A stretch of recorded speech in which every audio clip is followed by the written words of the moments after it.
This is AV SuperFriends Off the Rails, an almost regularly scheduled open discussion on audio and video in higher education.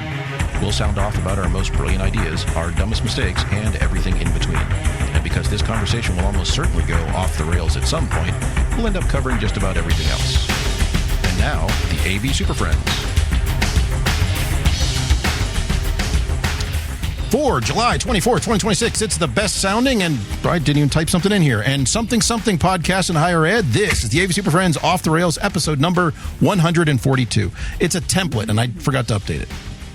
Broadcasting live across 4 time zones, and possibly for the last time. Oh, my Lord. I believe this is it. This is the last people don't even know. You're just teasing it out. And they have no, like, people don't know. Four times they don't even know? No. Oh, they'll know. So, Chris got kicked out of his house for forgetting to pay his bills. Yeah. Yes. Got to move. Relocating. Where did higher ed money. Broadcasting live across 4 time zones, from scenic byways to signal highways, merging onto the information superhighway without using a turn signal. From the first rest stop to the last available input, I'm your dashboard DJ, your rack-eared road warrior, and the only one still insisting we do not need to stop for directions. I'm Chris Decter, and you're tuned in for their Friday afternoon podcast adventure with the AV SuperFriends. We'll get there. And let's say hello to that panel of AV SuperFriends. Hello. Oops, over here. Our first panelist tracks how many years the institution can squeeze out of classroom equipment before it becomes a roadside attraction. He's a manager of instructional systems mileage and life cycle planning from Kansas City. Say hello to Mr. Jamie Reinhardt. Just rolling back odometers. Just roll them back. Are always new. You can do that in projectors. You just reset those lamp hours. It stops bothering you. Brand new. Our next panelist routes audio, video, and control signals around construction, legacy infrastructure, and switches that nobody is authorized to reboot. He's a manager of campus, AV wayfinding, and signal detours from Corvallis, Oregon. Say hello to Mr. Mark Kolowazinski. Could be a network detour in my normal scheduled office right now. I have been detoured like the idea to a of location. Well, that's right. You got moved. But I like the idea of digital signage wayfinding that tells you where construction is on campus. Yeah. Like it. Over there. Just look. Oh, yeah. Why Can't does park this there seem anymore. so bright? Hold on. This is bothering me. I don't know. It just seems weird. Okay. Sorry. Just doing stuff in real time here. Our next panelist oversees the campus fleet of AV carts, ensuring that everyone eventually returns with most of its adapters still attached. He's a coordinator of mobile media, cart logistics, and rest stops from Greensboro, North Carolina. Say hello to Mr. Larry Darling. I like carts. They add a lot of flexibility to a space. Carts are coming back. And if it's broken, you just throw it away. That too. Carts are coming back. Easy to steal. We'll get to that. And our final panelist sets the strategic direction for classroom technology while ensuring that every initiative takes the longest possible route through governance. He's a vice president for academic technology routes and destinations from Bowling Green, Kentucky. Say hello to Mr. Justin Rexing. That's me.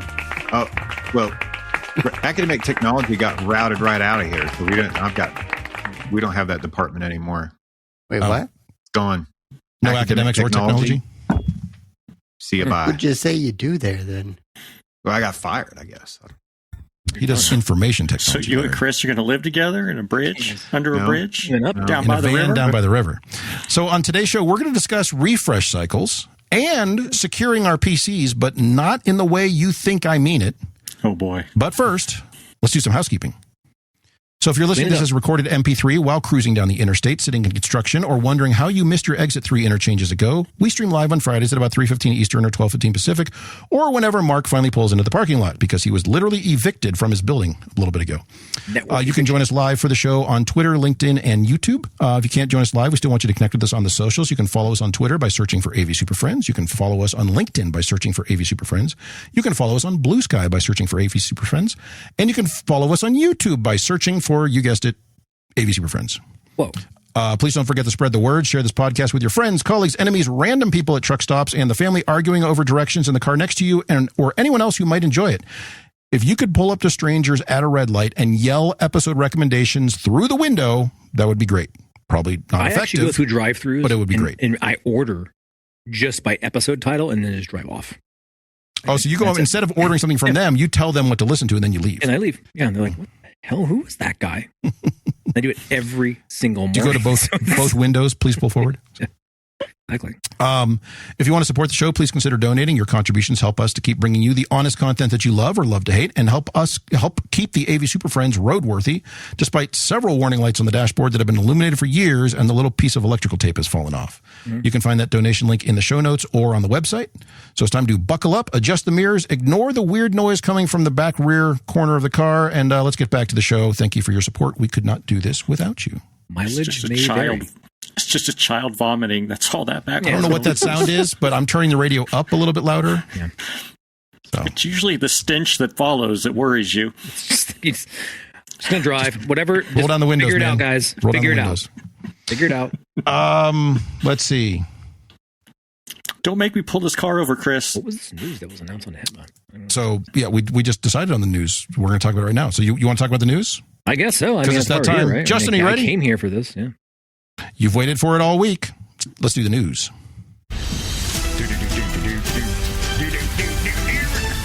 Yeah. You didn't even try to Justin doing that better. Pocket Justin doing that? Oh, so let's see. Right? This story comes from AV Network. I'm not sure which of the AV Network publications it was in, but one of them.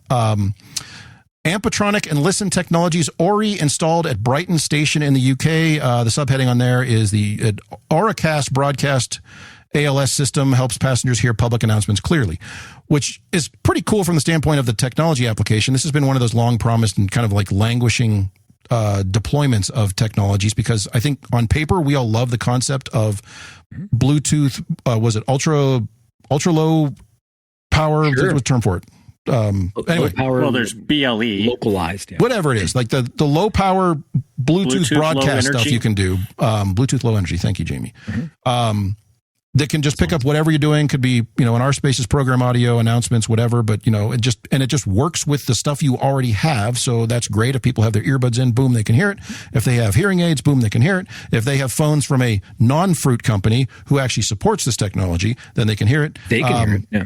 So it's a lot of promise, but slower rollout because everyone's a little trepidatious because of said fruit company who still will not support this. But I'm glad to see the this hardware is making this. Will.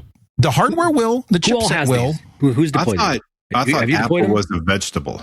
I have a couple going in this year. I haven't been in an event center. I've got done this. A few coming in. I need to buy them immediately. I'm only I put the transmit piece of this out there. Yeah. I've yet to see somebody come by with their own hardware and tuned to the I'm starting to deploy now. I don't really care where the consumer devices are because it's coming. How would you know if somebody connected? A great question, Larry. I don't know. This is part of the enigma of all of it. He's assuming. Well, I think we're not broadcasting. We have them, and it's not my facility. It's an event facility. I don't know if they're broadcasting. They have them, but they also have the headsets available for folks. Usually, people will ask them if they have headsets available. I guess they could tune the room just as well. I mean, in theory, I've just randomly turned my Auracast or my phone on and searched for it, and if I've seen one, I've tried it out. Are you trying to tell me you have a non-fruit phone? I have a non-fruit phone. You're trying to tell me right now, Larry? I do. I am one of those that have a non-fruit phone. Let's talk about the Apple thing real quick. So it really doesn't matter a whole lot because the way you think about it is the stream is not going to be connecting to your phone more than likely. It's more than likely for hearing assistance is going to be connecting to your other widgetry. Your widgetry in your ear, which is also connected to your phone by an application or other means. So there are ways to make it happen, but the on paper promise of Auracast is the very low threshold, very low barrier to entry. But having to jump through additional hoops because one company won't get off their ass is annoying. But the problem is what I haven't got through in my head, which may be active right now. I don't know. But if the stream is connected to your phone and you have headphones in, how does it get there? So the way it works, because that's two Bluetooth connections at once. Correct. What your phone is doing in this case is acting as the interface because your headphones, whatever, they don't have any sort of way to select a stream. You select the stream on here and then tell that device to then join that. So yes, you can do it through a pairing thing. Yes, it's kind of like that. It's a pairing script. It's it's AV over IP. It's streaming because I know the hearing aids can connect directly to it. Imagine multicast. Imagine Through the app. For a moment. Only with Bluetooth. Yes. But you have to go into a third-party app to do it. So the promise of making it as easy as possible is what's frustratingly missing right now. So we've talked about all this of you before. as hot on this as we were maybe 9 months ago? I want still to am, be. yeah. I am. Because my excitement has waned a little bit. Like Why? I think it's because I just wanted to see it proliferate more than it has. I thought it was like a no-brainer, and everybody would have been like, "Oh yeah, it's everywhere." It is a no-brainer. Well, it's just I know, to but be. it's what like I don't. There's not a lot of Mark. people talking about it except us knuckleheads over here talking about it. Like it's okay. I will retreat back to my cave and be more patient. I mean, I'm the only one who has one out there at this point. No. You're thinking about maybe getting around to potentially putting it in a cart in which it'll languish for a couple more months, and then maybe checking. We're actively deploying them now. I mean, right now, like today, like next week and a half. I don't know. Whenever that next project gets installed. Here's the PO clears. I need to buy a set. But I'd rather do that than spec an IR or RF with belt pads. Right. With belt pads and just move on. I'm and just saying, like this was like we were sitting back, like this is the future, guys. This is going to be the thing. But we felt we were there. We had our toes over the edge of the infinity pool of the future, and then we're just like, Mark, this is the technology of the future, and it always will be. Yeah, that's my problem. I feel like we were all like, fuck yes, this is going to be amazing. And then it just never really happened. I interest you in a set of goggles? Can I hook to it with near field Bluetooth? Not goggles. To Mark's point, like we did actually start talking about this 2 years ago, right? Maybe 3. No, not 3. It was at least 2. I remember doing the interview. 2 Infocons. This is the third time we've really broke this thing down. And this is the first time that I've had a direct request for it. And I'm like, I'm in. Yes. Let's try it. Because I don't really want to deploy that. I don't. Well, it's like I'm not sure people can the barrier of entry. I'm not sure people can just walk in and use it. Yeah, but in this case, I have somebody that wants to learn how to walk in and use it. I'm like, good, I'm in. All right, so you around the horn here. We all still feel like our bet is safe. That this is gonna be the thing. Yes. Well, here's the nice thing about it. Let's say you're doing a new building. You go buy 50 of these units. You put 50 of these out there, sort of thing, all in different channels. You get it all set up, and you don't get a single instance where somebody connects from their own device. You still have the thing. You still have the receivers. You're solving the original problem. So that's no change from the IR or RF one, and this is arguably going to be a higher fidelity connection anyway. That's what I'm saying. Like we have this is an added bonus. Like I don't feel bad. Yes, I'm not RF. And I'm not IR trying to convince you that this is not anymore. going to happen. I need somebody to convince me that this shit is still going to be worth it because I've already spent the money. It's going to be worth it, Mark. Okay, that's all I need. I just need validation that I didn't waste somebody's money. It's going to be fine. Okay, thank you. I feel it's going to work out. So as soon as some fruit company gets on the stick. Well, my fear is that like the level of progression of innovation nowadays, the new better thing is going to come along before this ever proliferates. Like what? Like some what? AI-enabled direct Auracast laser stream quantum version of this is going to happen. MCP server for hearing assistance. Sure. Or right, nerds. Exactly. That will not catch on, dude. What if you just put a megaphone in it? Can you just, plaster this room with a bunch of lasers? Yeah, actually, yes, I'm in. It all seems like science fiction. Just don't look at them, man. That's just that's called a dance club. Could be fine. How many tokens is it going to take? How much is it going to cost me to get there, Justin? Let's go. 250,000. But I need to buy. I need to buy one. I need to buy one. Well, you've been saying that for the last hour. You could have already. I need to buy one. I'm telling all of my corporate listeners. I need to buy one. Contact me. I'll give you a quote, Jamie. I can do that. I already got it. I just need you guys to follow suit. That way, I don't feel like an idiot out here by myself. Well, that's a different show.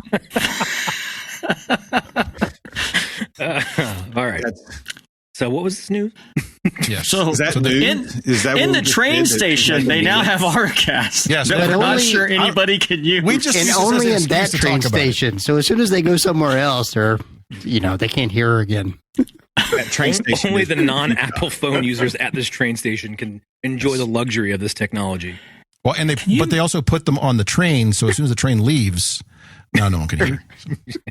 I'm just thinking like little local radio stations. You could like tune in to all these different things. Yes, like, the FCC do you want to listen to the that. class or do you want to listen to classical music? When it first launched, Beethoven I was all it is. about the micro pirate radio station on this. I think that was going to be a super cool use case. Right. Mm-hmm. Well, you could do that from your phone in the train. Just broadcast it out to everybody. Just play through the speakers. Just People play love it, yeah. that. Be that guy. Yes. The future. And this news You is guys now all like King not Crimson? new. Because if not, I'm going to play some. You got it. It's coming at you. All right. So that's that. We just use this as an excuse to talk about Auracast again. So that's a thing. It's going to be. It is now a thing because it's in a train station. You got it. Done. In England. It's confirmed. Yeah. Good to go, Mark. All right. I don't The feel train's so bad. coming, Mark. Yep. Jump You better on be it. ready. Get ready. Yes. Jump in front of We'll it. check in next year. We'll see how many more of you have these. Let's take a quick break. We'll come back and talk about some refreshing cycles. It's just so minty and refreshing. I thought we already did this. Quiet. Shut up. The AV SuperFriends are supported by Computer Comforts, and they've got a brand new product hitting the lineup. Last year, CCI's Evolve Lectern was a big hit, a push-button power table combined with a super flexible AV cabinet. But let's be honest, not every room needs 24 units of rack space. Shocking, I know. And that's where the new AV Hub comes in. It's a lighter, more space-efficient solution for classrooms that still need real AV infrastructure. You get 8 units of rack space, and the whole thing sits only about 10 inches off the wall, which makes it a great fit when you're pairing it with a sit-stand power table instead of building a massive lectern footprint into the room. And this wasn't designed in isolation. The AV Hub was developed in collaboration with Texas State University, so it's built around real higher ed classrooms and real deployment needs. And that means fewer compromises, cleaner installs, and way less, why is this furniture the size of a refrigerator? If you want to see photos, specs, and all the details, head over to computercomforts.com/AV-hub. That's the new AV Hub from Computer Comforts. Purpose-built, space-efficient, and designed for how classrooms actually work. And thanks again to Computer Comforts for supporting the AV SuperFriends. Do you think I can put my Auracast in that? Actually, you could. Mount that sucker right on the side. I need it inside, like a Faraday cage. You might run into problems with that. Sneak that antenna out Nobody's the side. using it. I invested in this and nobody can use it. What? Guaranteed. The number of times I found that like in a large event space and they just have the little stubby antennas in the back of a equipment rack and everything shut up and they're like, this only works like 30 feet away. I'm like, yeah, probably. Think so? Perfect. These mics seem to drop out when we get to the far end of the room. Do they now? All right. I got to hit this one. Topic, talk, hot takes. Topic 1 starts now. All right, so for topic 1, refresh cycles, or as Justin said, didn't we already talk about this? Which we did. We looked this up. It was like 4 years ago. So we figured it was time No, I to mean kind like of... last week. Did we talk about No, we talked about talking about this. tacos? We talked about who owned the room Yeah. Yes, that was different. in order to pay for the refresh cycle, but we didn't actually talk about the refresh cycle. Yes. It's just who owns it to pay for it. And Okay. even if we did talk about it, now we're refreshing it. So we talked about it again. Only if it's tier 11.2b. All right, so the question on refresh cycles usually starts with, Rev 2. first one, do we have a formal refresh cycle? Oh boy. And if so, what is that number? 7. Today or yesterday? You don't have one. How can you have a number? I just picked a number. Lucky number 7. It's a pretty good number, though. That is a good number. I don't like that number. It's a solid number.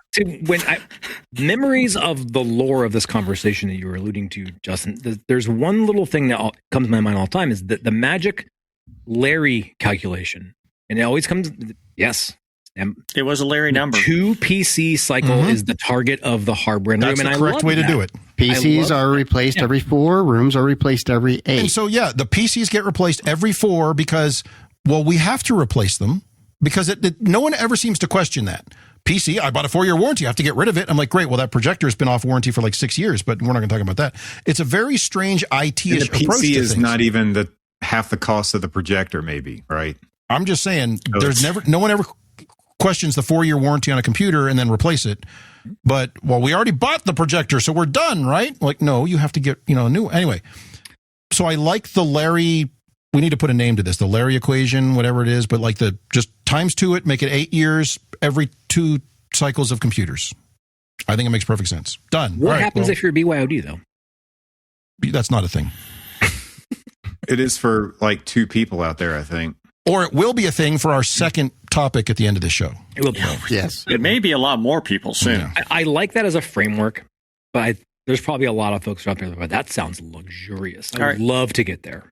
Since you threw Larry under the bus first, Larry, when you have the 2 computer Let's cycle drive back refresh, over him. So back it up. right? Right. So every 2 computers, how much do you refresh? The lectern? It's a controlled burn. Walk in there. It depends. Like right now, yes, the lectern is part. You have hard and fast with the computer, but everything else is loosey-goosey. It is not loosey-goosey. Right now, we are getting all of our lecterns to be ADA compliant. They are not. Once everything is ADA compliant, the only time I will replace that lectern is if it breaks. This was that big epic thing you had going on where you had to take, like, you had tractor trailers full of lecterns. Yes, years and years ago, and I ordered a bunch of them, and we're almost through with that entire stack of them. So yeah, I like that. You've deprioritized the 8-year cycle due to ADA compliancy? No, like we're still working through, like the whole room gets replaced, but we're at the point where we can start making decisions like, is the screen still fine? If the screen's fine, I'm not going to replace it. You're assessing.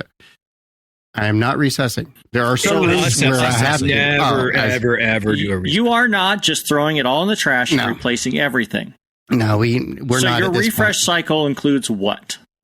Projector, switching, audio, DSP. Speakers? You're replacing your speakers every 8 years? Typically not. Oh, you liar. I know, not a liar. Typically not. Like, unless they're yellow, they're staying. Hey, if they're yellow, they can stay too. I like the ones where they... Every 8 years, the paper surrounds... Well, see, that's the thing. I like the ones... They're so old, the trim rings is yellow, and the grill is now like a gray. But, Jamie, to your point, if that paper cone up there is not dried out and is now rattling, those things get to stick around. Yep. Larry, your little process is falling apart before our eyes. No, it's not. Chris is doing the same thing, apparently. Like, as long as the speakers are fine. Chris isn't doing anything right now. Technically, I'm not doing anything. We'll replace the audio, but... No, the speakers are... Like, if the speakers work, I'm not going to waste the labor replacing them. I'll do you guys one better. Sometimes I go into rooms, I leave the ceiling speakers, I remove the program speakers. We already had that show. We had that discussion. We don't want to talk about that. We had. Where do you hear the program then? On that? Yeah, through the distributed audio system where it's supposed to be. That's fine. Sounds good enough for me. It's a Zoom call. It's not Pavarotti. It could be. Okay, so Zoom call with Pavarotti. So we're looking at like 80% of the room. So you said like the big light source. The switching. Big light source, big display, all the core electrical components in the rack. And yes, I still have a rack. But like anything structural, if I don't have to replace it, I'm not going to. Structural? You're talking like the projector mount, like all that stuff. There's no reason to. Ceiling microphones? Ceiling microphones, there was not one before, so now there is one. So that's not really a replacement. Based on an 8-year cycle, you probably shouldn't have many rooms that had ceiling microphones. No, not at that time, but we're almost at the point where we start back at the COVID times again. So COVID-2. The return. Yeah. The COVIDing. Just don't eat lettuce. We would love to be on that 7-year to 8-year cadence. Wait, it was 8 a minute ago, and you were talking about how great 8 was, and now you already pushed it to 7. We were aspirational here, man. This is in the same category as Auracast right now. Like we're moving there.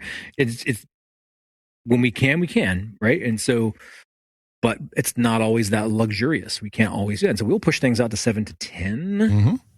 That's kind of where it, and that's in a comfortable world. That's where we would love to fall. And budgets may vary, and we try to be responsible where we can. And some years will ebb, some years will flow. But that 8, I like that number, and I love the cadence of the 2 computer refresh. I do not, but it doesn't. I don't know how we would ever get there, and I think that's the issue. It would be far too expensive because it's almost like a 30%. Mark, what if I could tell you we could extend your computers to 5-year deployments, and then 2 of those get you your 10 years? You know what? If you can get this on financing, I'm all in. I don't. It just whatever it is per month. I don't. You tell me what that monthly payment needs to be. Our finance guys will work on it. I got to go Can talk I to my interest manager you in right extended now? warranties? Yeah. What do I have to do to put you in this classroom today? So, Larry, what are you going to do now that they're actually extending those warranty replacement cycles to 5 years instead of the typical 4? Like, we're seeing that now. Everything come out with 5. It's 5 years now. For which devices? Computers. 2 years on For top, computers. 7. Yeah. Well, we've actually just signed on to start leasing our computers on a 4-year lease. There we go. So it's still a 4-year lease. Oh, It is not. In 4 years, you will put 4 more years. You'll do Okay. this once. That's You will do future this Larry one problem. time. For right now, it's still 4. I 4 understand it's a rule of thumb, but I was just wondering because that's a new wrinkle that's popped up around here. Yeah. As a service. It's a lease with an option to buy. so what happens when somebody steals the RAM out of your lease Hey, computer? No, we don't do that. No, No, that's second topic. That's later. No, don't. I know. I push that saw yet. Don't do that. Sneak preview. No. Yes. So, Larry, I don't disagree with you about larger items like the projection screens. I mean, honestly, that's the first thing I look at in the room. I look at 2 things. One, is it the proper aspect ratio? Because if it's 16 by 10, half the time I toss it anyway because people are just wrong. 4:3 is You get that fine. little strip off page, just rattle can that black. Stop the stop early. It's now 16 by 9. Yeah, and then you find out that for somebody state. already adjusted the stops because there's hanging lights. It's a whole thing. Anyway, then you get the people who are projecting on the screen and then they drew on it with the markers and that screen's kind of ruined. You have to replace it anyway. But if the screen's in good working shape, there's no like laminate issues. There's none of that glue problems. It's not marked up or inked or whatever. It's not torn. I let those go because honestly, that to me, that's kind of like almost like building infrastructure at that point anyway. And those things generally tend to hold up pretty well for 10, 12, 15 years. The fixed goods like that kind of stuff. You know, that Yeah. infrastructure, screens, mounts, things of that nature. We'll get a couple cycles out of those. Especially if it's recessed, built into the soffit. At that point, We made our own. it's got to be soffit really for it. bad to switch it out. Yeah, the number of buildings I found where the whole ceiling is grid in the classroom except the first 2 feet so that they could recess the screen into sheetrock. I'm just like, what architect fell down as a child and came up with this plan? So I like the architects that scoot the screens out by 2 inches, so the drop ceiling guys are cussing everybody, cutting tile 2 inches wide. Because they're like, well, we got to have some, more. Like, no, don't do that shit. But I mean, if you put the recessed screens in, it's not hard to pop the roller out and pop it back in. Until they quit making that particular roller. Yeah, we don't. No, I box it off and something goes on the wall.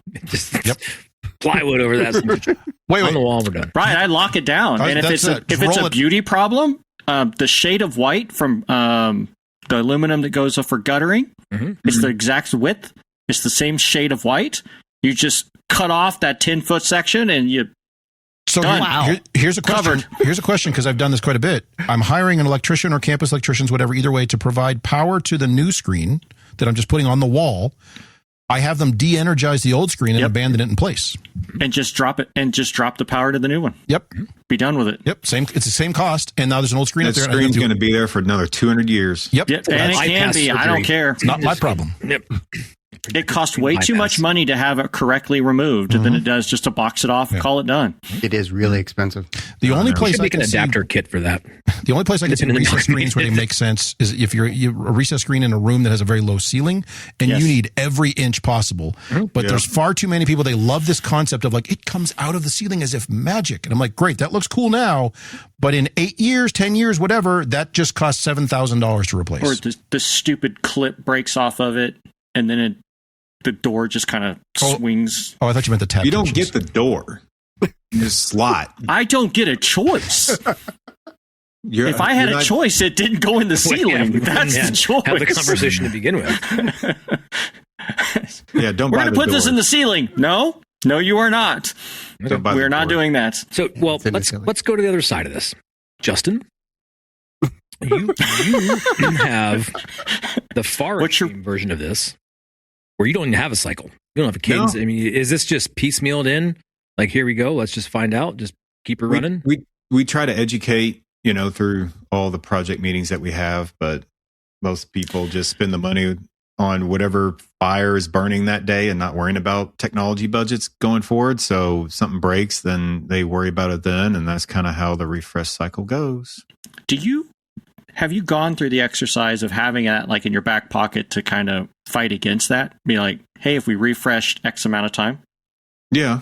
I mean, what did that look like? Like, if ideal world for you? If you were able to do refresh cycles, what would that look like? What would your annual budget then to do an 8-year replacement? If you could have it any way you want, budget would look like? Yeah. Or just your time frame. What would your time frame be? What would that look like? Get rid of the funding model you have and say, ideally, if we did this the correct way, what's your correct way? For like just classroom spaces for education. Oh yeah, we don't touch anything else, just classroom. What? Oh, we're gonna come back to that. Everything's all Larry doesn't even touch all the classroom spaces. Like everything's the same, so it's I don't know. I mean, you can't even compute this in your mind. 900 classrooms divided up by 800 or 900 classrooms. Seriously? I found the problem. 900 classrooms. How many students do you have? 900. I'm not sure. We got a lot of buildings and a lot of rooms, a lot of classrooms. Okay, so that's so many. It's a lot. So many, dude. You can't have 900. You might have 900. See, the problem is that I'll give you 900 schedulable kind of been spaces. abandoned, but then people are moving in and then moving here, and then I don't know. It's somewhere between 700 to 900 for sure. Not and do that on a cycle. Wild to me, but okay. Your math. It's just math. You're the and one physics. who's always saying there's math. Math and physics. It's just math and physics. physics. All in my head right now. What's Atlas say? I don't know. He's right here. He's resting. Resting. Justin, your number's 2.8 million, by the way. So I mean, I would probably push 8 to 10 years because having 2.8 million, a 4 or 5 year refresh cycle going from nothing might be too much of a shock to people. Oh, are you asking the actual how much you would need to be carrying, like annualized for this? Is that what you said? Like I'm trying to figure out you don't need that much. How much money that is. So 2.8 million. Well, I mean, that's a lot. Yeah. That's math. Even if you did 10 years, like doing 75 rooms a year is a lot. A lot of rooms. Yeah. We can't do, I mean, you'd have to that would be hard. I think you're on like the 20-year replacement cycle. You might be there. That might be what he's alluding to. The thing is there's a lot of classrooms that, we have labs that classes are taught, like scheduled classes. And when you break it down to, centrally scheduled rooms, I hear you guys say 200-300. If the provost said, well, we're going to make these 200 rooms centrally scheduled and they're funded, then I don't know what would happen with all the rest of the rooms, right? Even though they're classrooms. You lock the door. So it just depends on what the university would say on what is centrally funded, and that would be the metric we would have to go on. Mm-hmm. Everything else would just be funded the way it is now, just, react. So it's really... Are you tracking these reactive things? It's hard for me to come up with an official classroom number, if you know what I mean, because of our culture and what we do here. Do you track the replacements that you do that you have done in the past? Like, do you know, like, in 2017, we put a new widget. Yeah, I mean, like we worked with the dean of the College of Education, right? And said, hey, we're getting a lot of tickets. And this is causing a lot of problems for learning, I guess. And she's like, yeah. It's like, all right, you're like, listen, buddy. You got a lot of dumb kids over here. So our College of Education trying to fix it. We worked through a budgeting process and we updated the whole building 1 year. So now we're kind of like with that college, like, okay, well, in 7-8 years, you probably want to be thinking about this same amount of money again to refresh. And they heard 78 years? Shit, we're going to get mileage. 7 to 8 years. That's why they have chalkboard rooms. Yes. Exactly. They were going by that. So you got people bought into that idea, and some people buy into the idea of budgeting for that, and then others just. Well, and Justin, our budget's $5,000, and we have 10 classrooms, and each classroom has a $5,000 projector in it or whatever. Like, how are we going to replace these? It's not uncommon from like an admin standpoint to consider a room like as a one-time purchase. Mm-hmm. Especially if they happen to move into a building that was recently renovated or brand new, but like we already got all this stuff. It's done. Like the done for now. Business right now, that's somebody else's problem. Like we're estimating how much it's going to cost to fix all of that, and it's above 6 figures. And they're like, okay, where's the money? So it's like moving into a brand new house, going, yeah, we're going to have to spend half the money that we spent on this house just renovating it to be able to live in here. Mm-hmm. And it's always money. It's always about conversation. Well, where's the money coming from? I shouldn't have to pay for this. Somebody else should. Well, who's somebody else? Credit. I don't know. So what's like the worst case classroom you had that you think you've done, like just piecemeal Theseus's classroom? It's like just you've replaced every board on that ship, but it's still running. And do you have versions of those that are running well? No, a lot of the can't say that. No. What happens is because the projector is likely the thing that's going to die in a room first. That means the most. Do you have a lot of our rooms that die? have a brand new projector running an MPS 100 or something? Or you specifically, you could not say that. What? And here you are. No, I mean that's just the reality. We'll have so a are those brand just new running projector. The same stuff? Like up in the agriculture area, they had a lot of problems recently. So they have 2 brand new projectors running off an IN 1508 Extron scaler running VGA or something. Why? Because it's sending signal. It works today. Like I just need an image up here. It doesn't matter. And that's all they can afford. And until that IN 1508 breaks, I can't replace it. We can fix that. Ether there for a while. Extron's firmware was doing that for you. Yeah. Like this has been long enough. So do you think, is that kind of your norm? Like blow through a couple projectors and then a strategic failure of like a switcher, and then all of a sudden maybe magic money appears? Let's look at a classic room that doesn't have funding. So you put it in new. Room classic. Projector dies. And they're like, okay, we're going to update this projector. And that happens twice. So now you're probably 14 years out of that. Wait, so you base refresh cycles on how many projectors you go through?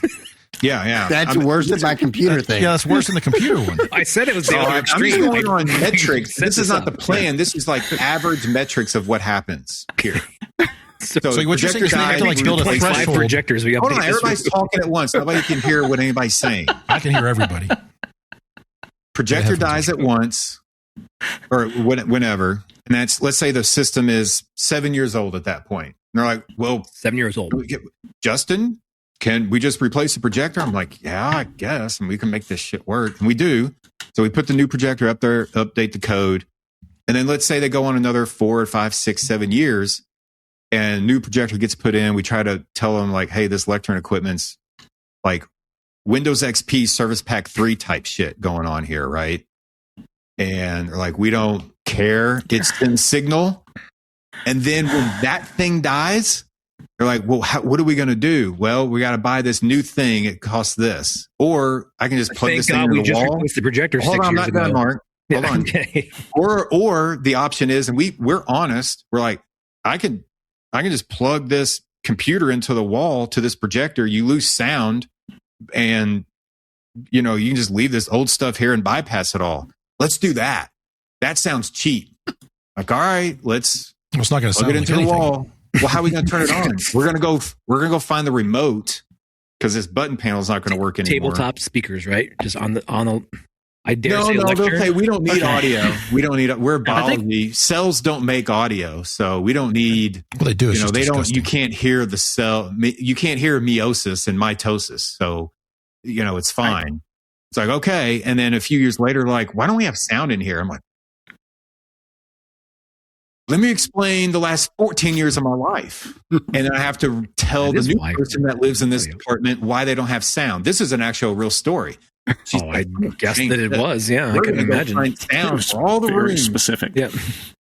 And now they don't have money to put sound in. And everybody's like, well, Justin, how do you not have hearing assistants in all your rooms? Like, we don't have speakers in here now.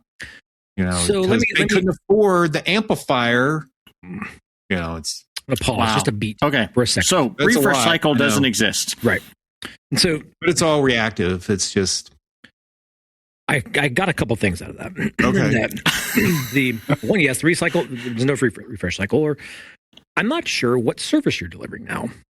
What service? What you're delivering? Like, plug this hole with an AV widget service. You're not necessarily in service delivery.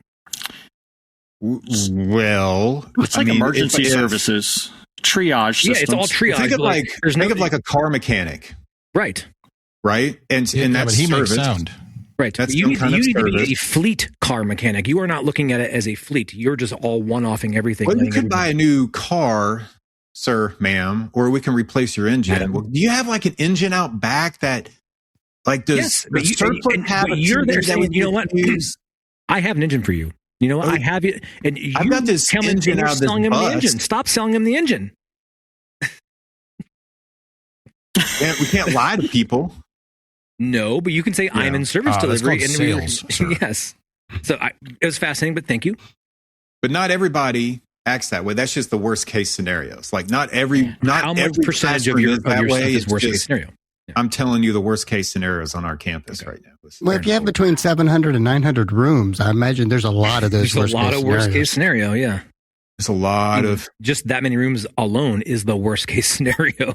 and that's not including, our stadium and indoor football facility that we support and everything else that's AV on this campus. So Yeah, those aren't real. Those aren't refreshed. they're real. They get refreshed. Well, you hinted upon this unreal fictitious spot called like non-learning spaces, and Jamie, you had an adverse reaction to that for a moment. Everything's got a refresh cycle. It does. Everything And might it's have always- one, but if it's not funded, it doesn't. Everything it's a has a refresh priority. cycle. It's a priority thing for us. If something's education, we try to prioritize that obviously with time more so than, a speaker in the baseball field. But they all have tickets coming in. We all have to do shit for those tickets. I like the getting away from Justin's thing. I like that. You don't want to be on that team? I'm not He's team. I'm not recruiting. team. Yeah. I'm not team Every Justin. day is a new day in See, our and world. the thing that sucks is like what Justin's workplace. I can see how it happens. Workplace Justin's We're an environment integrator. We're a is reactive not. integrator. Yeah, is not real Justin's and beliefs. It's just the reality that he lives in. He's Yeah, been beaten and again, down. this isn't the worst case things. Is not It's based 80% of my workload. It's like 10 to 15%. But when they hit hard, and it's not fun to deal with. But I think I was on my side. I was a big proponent of about the 7 or 8 year life cycle. Yeah. And we did take that by active systems. That's all systems, whether if we support it, that's was in the number, right? And how many of those can we replace per year? But realistically, how many of those could you replace per year per the average cost? I honestly, within the last 2 years, that I'm getting away from it. It's not system wide anymore. Like laser projectors are lasting forever. And what we're finding is that as long as you go DLP, if you go LCD laser, they don't last as long. Well, they don't last as long, but for the most part, right? What we're finding is that a lot of the core equipment. Let's face it, some DSPs out there, our friends, some of our DSPs, they lasted 10, 12, 15 years. That's the last time they were updated too. Yes, but I still have a bunch of first gen to Cirrus sitting out there. Whoa! Those are brand new, sir. Jamie. I have They're still a launching. whole building running on a Audio from Biam, so I don't. Right, I still have a few Nexias sitting out there too. Around too. Yeah, next VRAMs? Unfortunately, they run forever, and sometimes it's easy to overlook that. So we used to do carte blanche, and there was a funding model and a budget model and blah blah blah blah. Like we had things aligned where that about 7 or 8 years. It was more than 7 years because of the number, but we couldn't just say 8 because now it was less than that. What? I don't do that. I'm not doing that anymore. What I'm finding is that building attrition, like renovation attrition, is turning rooms over faster. Requests for improvements going from every day it's just a PowerPoint presentation to this now needs to have some sort of Zoom capability. Forces some of these upgrades that would be part of the refresh cycle. And I'm almost to the point where it is pieces. I don't like and I didn't like it at first, but I'm finding it's easier. Once you have started switching, like in my case, once you start switching over to that AV over IP, and it's all in the enterprise anyway, and it's all already modular category, it's all already PoE, it's already... What do? Oh, darn it, my NDI experiment is coming to an end. unclick black box, click on new black box, go. Just go. Yeah, who's paying for that black box? Exactly. Can I tell well, you even if story? I am, so I'm swapping those out, right? That's really all I got to swap out. Most of the displays are living along. I'm just not replacing the entire thing every 7 or 8 years. If you're all AV over IP and you're component and modular that way, you don't have the big black HD-based T mystery box. I don't need those anymore. And so I think your refresh could potentially look different and become more targeted. And I'm getting out of having bespoken single control system boxes, right? So maybe the DSP is handling more of that process. Maybe it is some other thing that's handling some of that control process, and I don't need to have a control brain and an audio brain and a video brain and a network brain. And what? You're worse than the children. You keep talking. I know, because I'm trying to ignore your hand. What do you want? Now I've stopped. What? I got a story. Oh, we'll come back to that. Once upon a time. But that's where I'm finding that like my 7 to 8 year plan is starting to degrade. And Larry, I like the idea that you base that around the computer thing, but our computer cycles just expanded. And it's like we went from 4 years to now it's 5 years. They're stopping doing some of the desktop based systems, and they're pushing everybody towards BYOD. So as they push BYOD to the instructors, they all have their own laptops. So they'd rather bring their laptop to class than use we all talk about the benefits of having the local computer, and I like having it there. But what I'm finding is that I'm starting to rethink, is it a complete refresh every 7 to 8? Or when I have the opportunity, I upgrade strategically in groups. Is your next refresh actually less stuff altogether? And more labor. And I'm still same money. Well, I'm going to come back to Well, not necessarily, though. Like I said, a lot of mine is just you unclick one Cat6 cable and you click the next one in. Yeah, but you're touching that same room multiple times. I want to come back to that point, but Justin, I want to hear your story. All right, let's go back to the story now. I'm done talking. Wait, I'm not done talking yet. All right, now I'm done. Are you ready? All right, yeah, I'm ready. Great. You can leave because you never hear anyway. So, man, leave Larry alone. The alumni building on our campus. This is it's been there for 8 to 10 years. In the original design, they had to have everything connected because it's a fancy alumni building. So we have a matrix system that's fiber based. Oh, gross. And at the same time, good Lord, you don't do that nowadays. I get it. Blah, blah, blah, blah, blah. All the stuff that existed now didn't exist back then. So it was what we had to do. Anyways, at the same time, I think the QSys Core 1000, the first core they made, was installed at the same time as this DM matrix switch. So that tells you the age of it. We just recently replaced the Core 1000. That was a little bit of an easier upgrade. But we just had a input card die that's fiber based, and it served the main input of our ballroom. Okay, what do you think the options are? Replace the whole thing. Go on we've eBay. Done that. Go to eBay. We did that before. That thing, that was they can't awful. afford that. eBay. So we estimated that they can't afford it. So what do we have to do? Well, one of these inputs over here at this fireplace that they don't use anymore may or may not have a working card attached to it. So we're just going to remove the bad card out, take the card out, and put a blank plate over this input. We have to update the program and take away that input, of course. Will you stop being that a damn hero? Card into the spot where they need it. Of like solving everybody's. I'm not sure this is life cycle. Mark, tell me that's not service. That's not service, dude. That's service with a smile. You're making them play Russian roulette with their inputs. You're the is it there? Is it not? Salesman of AV. They know this, here, man. Like you're. What do you want me to do? We don't control the money. It's like, again, and we say, hey, here's your estimate to replace all this. We can't afford that. Then they don't. But it's cost of business. And that it's fundamentally, we're in this like at wholesale. Let's talk about the computers. Like remove all the AV stuff out of it. We got to like computer cycles. We're being the barrier. Like, hey, you can't have your computer you have anymore. Well, what do you mean? It can't meet security clearance on networking. Well, we need this. Then fund it.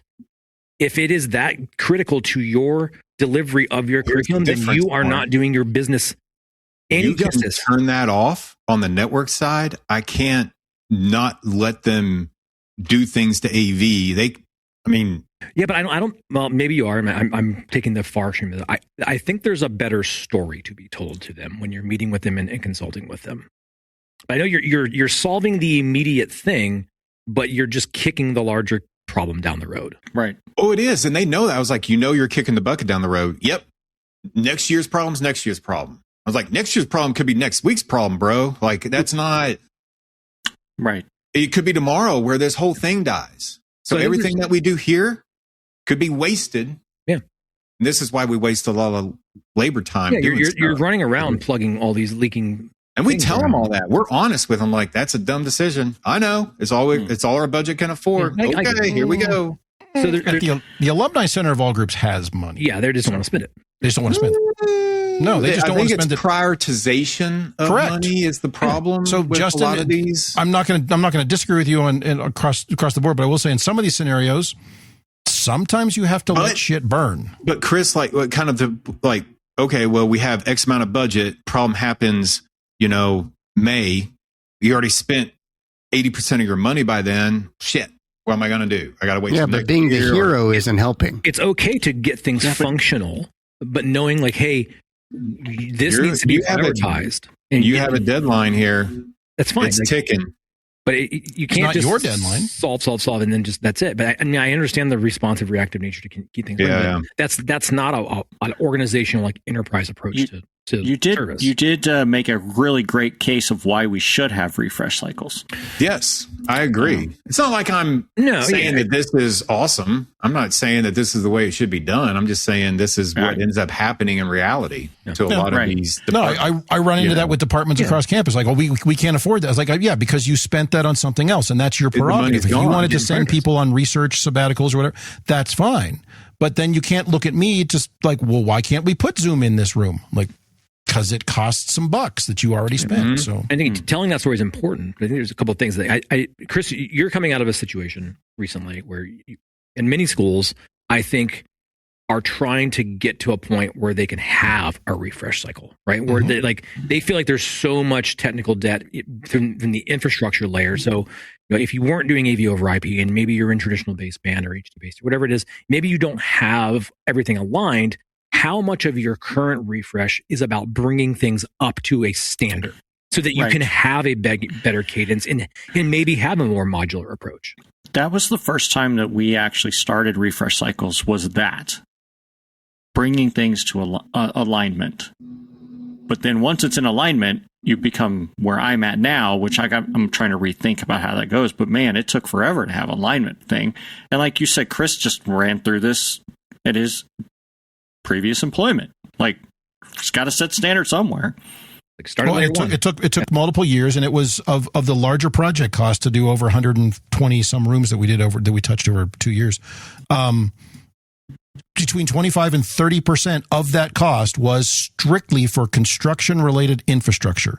Mm-hmm. And these weren't really old buildings. These were like a lot of them were relatively new. They just were never, like, the infrastructure was never planned correctly. So I had to fix all of that, which means next time around, they don't have to spend on that because it's way cheaper because they're just, and to Jamie's point, you're swapping endpoints. The cabling, it was all new cable infrastructure. A lot of that stuff was like Justin's doing, but a more planned approach. Well, a more comprehensive approach. But the idea being that second round, yes, the infrastructure of cable plant that's in the wall is shielded Cat 6 that's built, and we don't need that now. But damn, in 10 years, that's going to run anything you can throw at it. And I just disconnect this. Maybe I re-terminate if I'm a little skeptical of that connector. But for the most part, you're just swapping endpoints. You put in your new displays, leave your speakers till they're 30 years old and old, gray and yellow. Amen, brother. Who cares?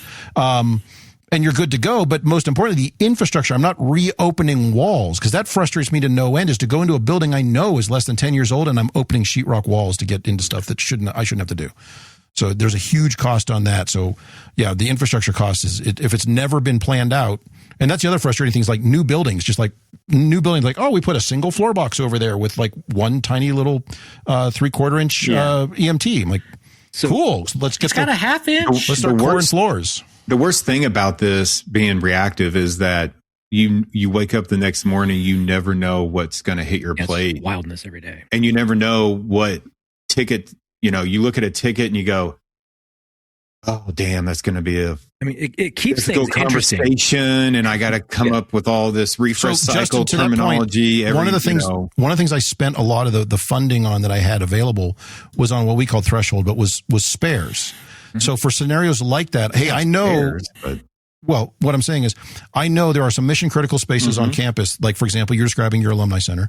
There's a building wide system that runs that whole thing, and they have like the only Tessera server IO on campus with all that stuff. I pulled one out of the College of Business, cleaned it up. We did our firmware updates, whatever. That sits on the shelf. That is a hot swap. When that thing dies, it's not going to improve the system, but at least I can put something in there and keep them running. Just going to build a thing out of it. But what it will do is also scare the crap out of them to go find the funding to upgrade the rest of their 15-year-old space. Yeah. So, yeah, I do that same thing, but when I give them that system, I said, okay, I'm going to have to take this back after the semester.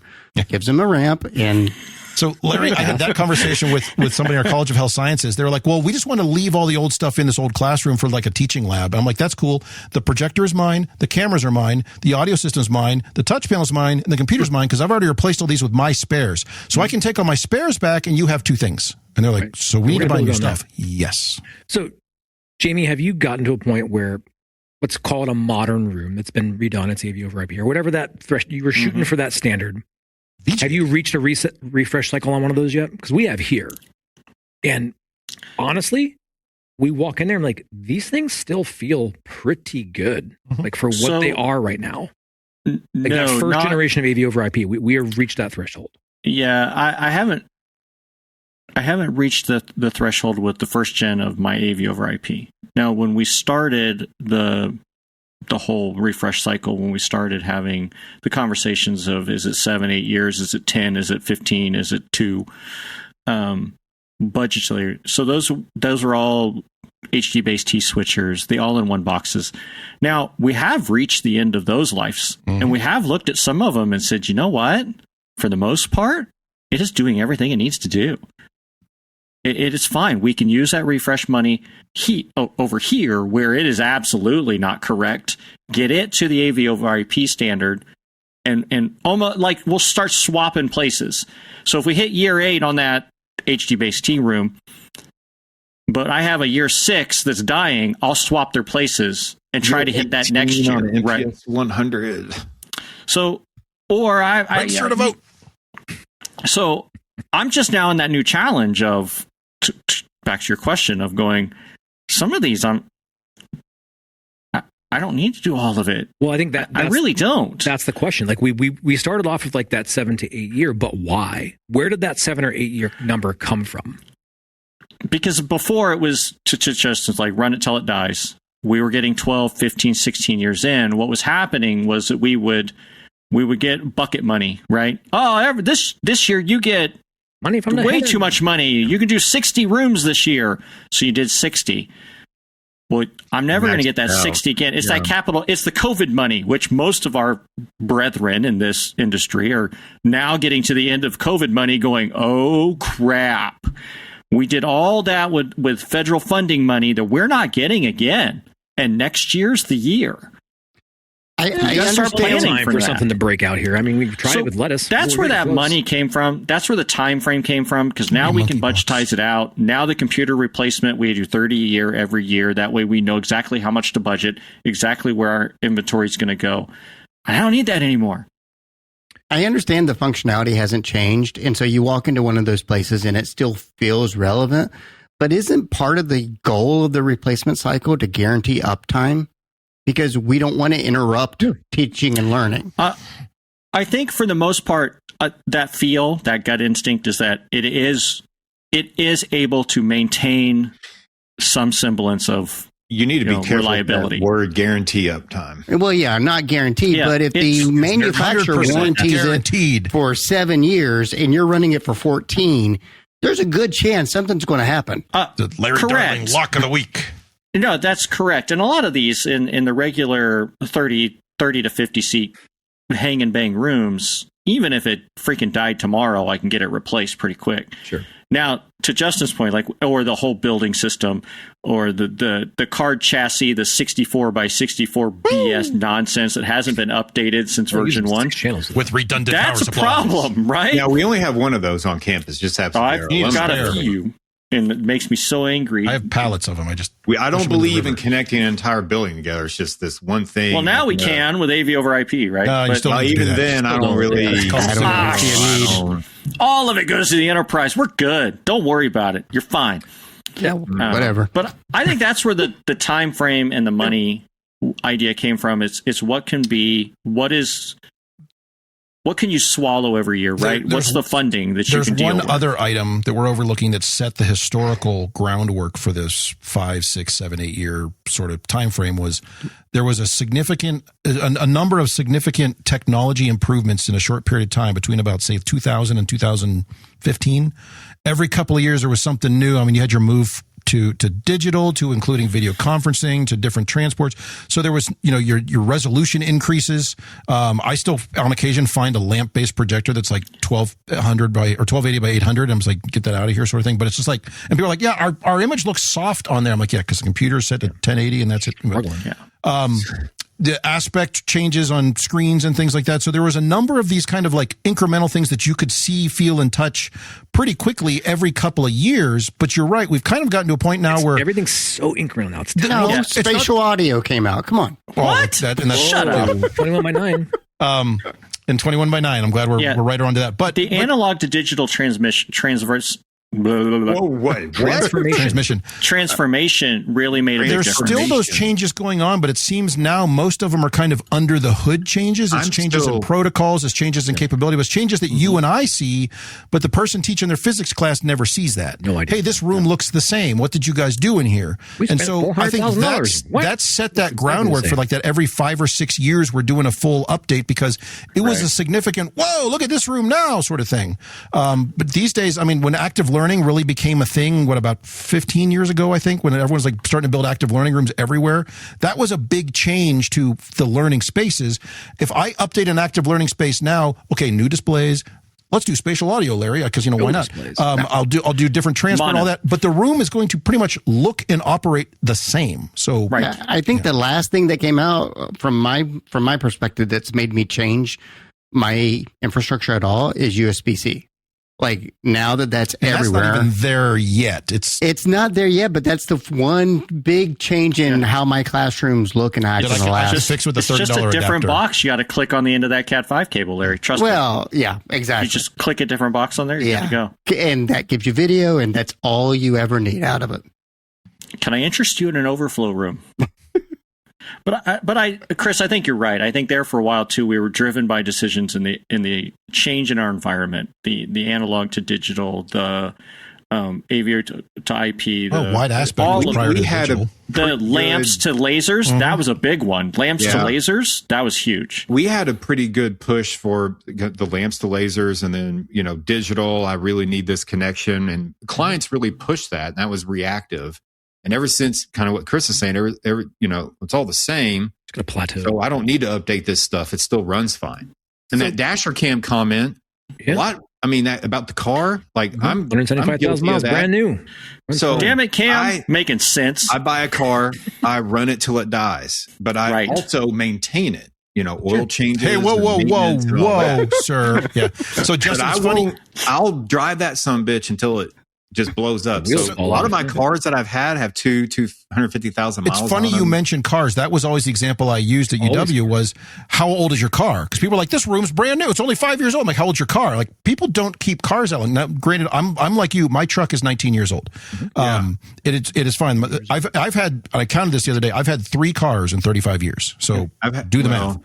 Well, I've had more than that, mostly because I buy shit cars. I'm just saying, but I'm saying I buy them once, I hang on to them for a long time, but I maintain them. I just spent $1,500 on my truck last week doing stuff. So, but I bring that up to faculty all the time when they're, or not faculty, but usually, it's admin, deans, chairs, a space like this room just got all this stuff like just a few years ago. I was like, yeah, it was 8 years ago. And, your car's not that old and you have to maintain these. Yeah. So hearkening back to what Aaron had posted as we started this journey, this conversation, the softwareification of a lot of things. Right. Do you think moving forward, the connected nature and the networked required nature is going to change the way that this potential looks? Yes and no. It depends. But will we now have the same argument that the PC people have is, the firmware, for whatever reason, it's not secure. Therefore, we have to replace all this hardware stuff. And we're going to be replacing things that actually look good, everything but runs actually software. Aren't secure. Let's really break this down, though. Everything runs software. The problem is, this thing's running some weird Windows embedded bullshit and you can't update it. So, yeah, we got to replace the whole thing. If something's running Unix or Linux and it passes every security test, that shit will run on our campus for 18 years. Promise. So it's like, but I think that will play a big role, and especially like the Zoom rooms, team rooms. We're already seeing that, like those first gen Zoom rooms and Teams rooms where those appliances aren't getting updates and they're not meeting security requirements, and they're basically we're going to turn that off at the port, and you can't even just use it locally because it's a Teams room. It needs to go out a brick at that point. I think what will really suck with that is that a lot of these products right now have been traditionally commodity based hardware that really weren't. It wasn't like a $12,000 projector you had to put in every 8 or 9 years, right? Just what Aaron said. So it made it a little bit different. But I think, Mark, the day is coming where we're going to start seeing that operating system and firmware and security issue come in to that $12,000 projector, to that $100,000 display, to that. I've already seen that on a number of projectors, both Panasonic and Epson, that do not support appropriate network addressing. And I had to move them over to serial control to maintain. The projector itself visually still works fine, but it can't live on the network anymore because it doesn't meet because it's old. So now you're being asked to change. You're being asked to change your support mode and control mode, all that stuff to accommodate this legacy device. And I see that happen. I had my first round of Android based systems where I've had to change how I turn them on and off. Displays. They were all displays. They were that first round of everybody's trying to put Android as the front end on their freaking display, which is why Chris and everybody was so excited by Epson's dumb display. Are they on a private island now? Their LED wall that doesn't Android. Honestly, I unplugged the network cable from them. And I run them over CEC from the little black box I have behind the screen already. CEC. Because I just need on and off. I didn't need all that other crap. I just don't need all that bullshit with the display. Just nobody does. If you do, you're a liar. You need on and off. And input, because someone will find that button. You only need input to get it back to the one it needs to be on. Correct. Yeah. You don't need it. Realistically, you only need one input on the thing. My old school programming. My old school programming was power on and then call that input because you never know who got up there and dumb display, one input, no control. I'd love it. But I think that that will become an issue with life cycle. Like, then we'll have to change the way we do things as far as when people start realizing that all of these things have an OS and they're all not maybe as secure as we want them to be. But it does factor in, again, the display thing. I had my first round of, I can't use that anymore, as I used to be able to. Display still works. It's still fine. There's nothing wrong with it. It's just Android's no longer supported. I got a question. Now I got to change it. So manufacturers, stop doing that crap. So how many of you know that Crestron and Q-Sys and a lot of these major manufacturers, you can buy spare parts in a third inventory thing? Did you all know that? I know that. Secondary market? What? Yeah, we wouldn't do that. Yeah, that's where we live. Secondary market. Oh, you're buying gray market stuff? It's like pick apart for your AV stuff. That's what spares are for. Yeah. Yeah, call the manufacturer up. Do you have any of these laying around? Like, I don't know. Let me. Bob, you hear him wrestling through bins. Do you have one back there? Oh yeah, we found one. We got one right here. Yeah. So Justin, why didn't you guys just buy a new fiber card for your alumni center? What do you mean? You want to buy one of these? But there's been things like the fans on those Nexias, right? Jam the a pen in there. The fan would die well before the Nexia died. Fan anywhere. So I call Biamp to be like, "We got you, brother." I get 3 fans in the thing. Damn thing running another 4 years. Great. Buy one on Amazon. Just because you can doesn't mean you should. I just want to hearken to that for a moment. Okay. Maybe I might have had a little fun doing it. Okay, I wanted to resurrect it. There it is. Sometimes Dr. Frankenstein needed something to do. All right? Leave me alone. You do that on your own time, not company time. Tinker Toys, yeah. No, I'm getting paid for that. Just like I get paid to go to the bath. I get paid to go to the bathroom, too. We do need to wrap here. One idea. I did want to mention one thing here on the this was a concept I had, I don't know, a couple of years ago. I've never implemented it, but I want to bounce it off you guys and see if it's worth considering. Nope. One of the challenges you run into is people, I think, forget how old some of these systems are, how, when this was last refreshed or whatever. I have this concept of this, like putting on a born on date label on the front of your lectern. So, expiration date? No, I didn't say expiration. Before. I like at a temperature of. I wouldn't even go that far. Just this system last installed, September 2017, whatever. So when they say, we just got this thing, you can point and go, that thing's 9 years old. It's got to be like the metal tag. Yes. With the epoxy on it in the engraver. Have you considered a countdown timer on the touch panel? It's just constantly counting down. The touch panel won't make it. Just press and hold to reset. What happens when it gets to zero and all that stuff? Oh, it just fries itself at that point. So, Chris, I've never considered the born on date, but I do have an end of life date. I have designated rooms, EOL. I do tell the on touch panels. Don't put calendars on touch panels. Don't put clocks on touch panels. Don't put weather on touch panels. Get that shit off there. Because they always float. Account uptime. You could program a system to blow up. You could very easily. Yeah, I've done it. I do alert them to its end of life. I alert the registrar, say, "Hey, this system's end of life." What you should do is put the date. Once it dies, it dies. We need to talk about decommissioning it on your scheduling program as one of the attributes for your room. You should have the installed date. This room is out of warranty. I don't know. And tie it to the door lock, so once it's expired, you can't open it. Then you'd have instructors who are like, "Why did nobody ever request to be in this room?" It's like, because it doesn't smell so good. Doesn't open. It's run. Yeah. And something died in the corner. It's going to be logged in there. All right, let's so I think the consensus here is we all have refresh cycles of various types. We'd all like it to be much more uniform. There's funding issues with that, but also technology has made that a little more challenging at times. But we all want to be somewhere between the magical 5 and 10 years. But stay tuned because it could change because things are getting better. Whoa, where, what, how?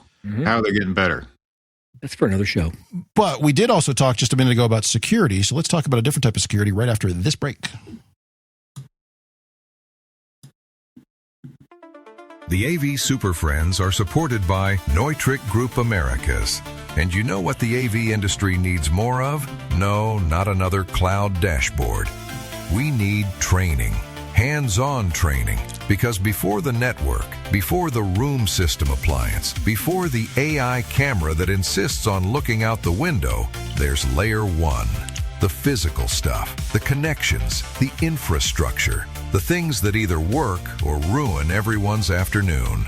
That's why Neutrik is investing in practical education built around real-world skills and repeatable results. Their FAST method, fit, attach, secure, test, creates a simple, memorable workflow for proper termination practices. It's hands-on training for the people building, supporting, designing, and maintaining AV systems in the real world, because Layer 1 gets it done. Neutrik, what to use, when to use it, why it matters. To find out more, email fast.training@neutrikgroup.com. If you do your terminations correctly, you don't have to replace all that infrastructure when you refresh your rooms. Okay. Sure. You'd be surprised how many people are just really bad at that stuff. So. Oh, yeah. It's heaven. All right. So, Jamie, you brought this one to us. I did. I had a unique thing that I ran by you guys. So this is PC security. We need to make our PCs. We got to be careful with this because this could cause enablers. Yeah, they could. I have a solution to that too. But on PC security, this is involve corporal punishment. Not the type of network security. This is physical security. So tell us what was going on there. What happened? Yeah, I had an interesting event happen right around the 4th of July ish. There, give or take. +2. For the first time in years, we had a theft event in tech-enabled classrooms. It's pretty clever.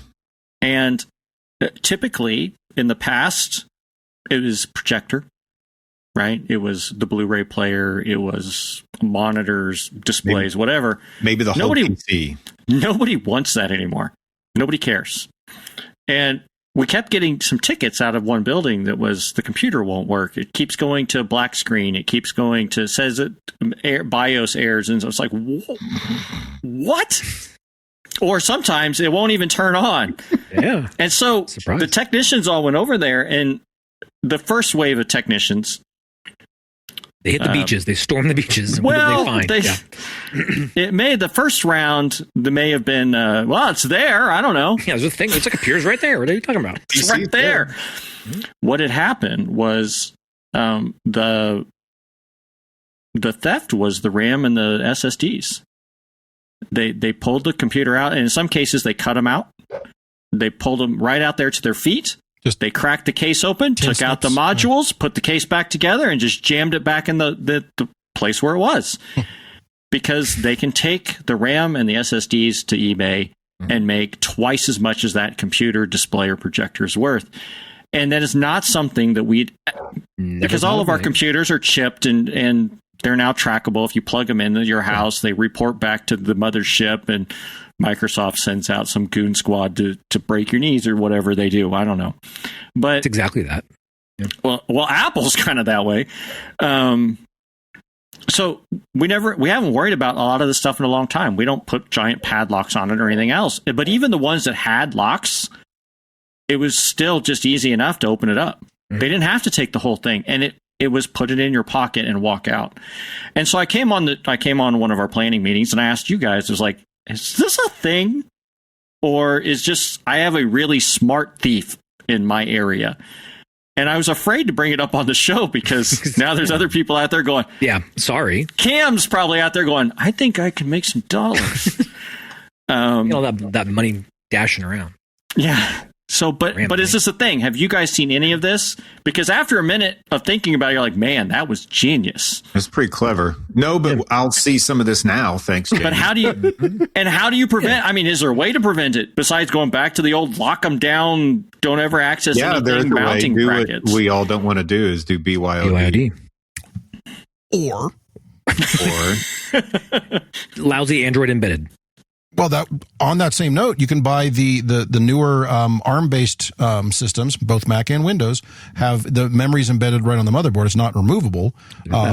So it doesn't stop somebody from physically ripping out a computer trying to get to stuff, but it may discourage that sort of thing. But no, I think legitimately BYOD might be an option if it becomes a routine thing that we can't put stuff in here because people will ruin it for everybody. So bring your own computer. And all of our labs have the all-in-ones, and those are a bear to get open and get to. Yeah, these are just the desktops. They're in the classroom desks. They're in the lecterns. Because you're not putting all-in-ones on top of your teaching spaces, right? In the computer labs, we do, just so it's exactly the same experience. But not out in the classroom. No, the rest of the classrooms, no. And that's where this was happening, right? Because nobody checks classrooms after. I mean...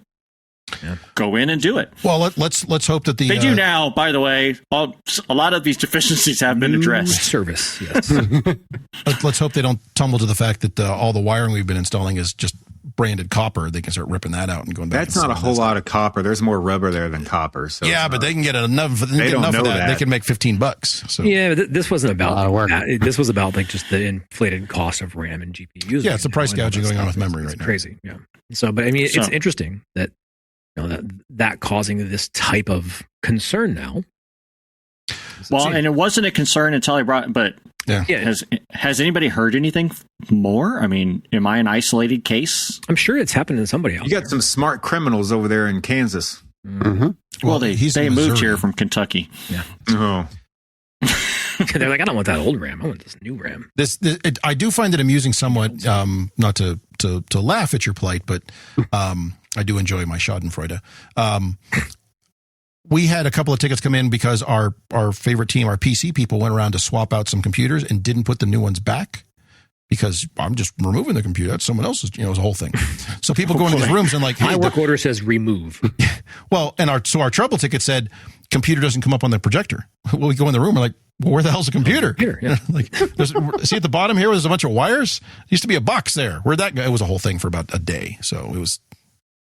That's how it works sometimes. Yeah. Sometimes. I mean, compartmentalization. It did lead to some change in procedures and some change in how we have access to door. I mean, there's just sometimes you took for granted that there hasn't been an issue, but I am concerned that if things keep going this way, will that be a thing? Or did I just trigger a whole nationwide epidemic of that being a thing? Well, I guess we're going is listening to this show, but we're going to find out how many listeners we have. Are listening to this. I had a spate of thefts 20 some years ago where people were stealing, when what they were stealing of all things was the document cameras, because they saw the head on the document camera and thought that was the projector. So they stole like 40 of these things. And we're like, what are you doing with them? You can't, that's not what that does. But it was kind of just frustrating because now I had a bunch of rooms that were affected. And this was back in the days of just moving from overhead projectors to document cameras. And suddenly those are gone. And it was a whole thing. But yeah, I do empathize with you. So. Hopefully it like wireless microphones and stuff walk off, but it's hard to say if they just walked off or they've actually been stolen. But sometimes they'll show back up. But like handhelds, we've had handhelds go away because people think, "Oh, I'm a microphone." I'll have my own. I can take it from class to class, and then I always have a microphone, right? Because that's how it works. Is that a handheld in your pocket, or? Well, alrighty. On that note, good luck refreshing your PCs with your new security cables. It'll happen, and that may almost be the thing, is going back to those old PC cages and stuff, which they're so sucky. Yep. I'll just go super glue the case together. BYOD. Dip it in glue. I guess I'm gonna dip into that. Oh, coming. Cry a little bit. We'll see. All right. Well, thank you all for listening. And free memory at Jamie's Cans. Jamie's giving it away. Stop it. All right, we'll be back next week. See you. Well, we've managed to ruin yet another episode of AV Super Friends Off the Rails. You can contact us with questions, topic ideas, or general complaints at mailbag@avsuperfriends.com. If you complain loud enough, we might just invite you on the show. Nice work, everyone. Sharp broadcast. Really good. Everyone on the floor as well. Really a lot of hustle. I liked it. The opinions expressed by the AV Super Friends are solely those of the individuals and do not represent their respective institutions, organizations, companies, or clients.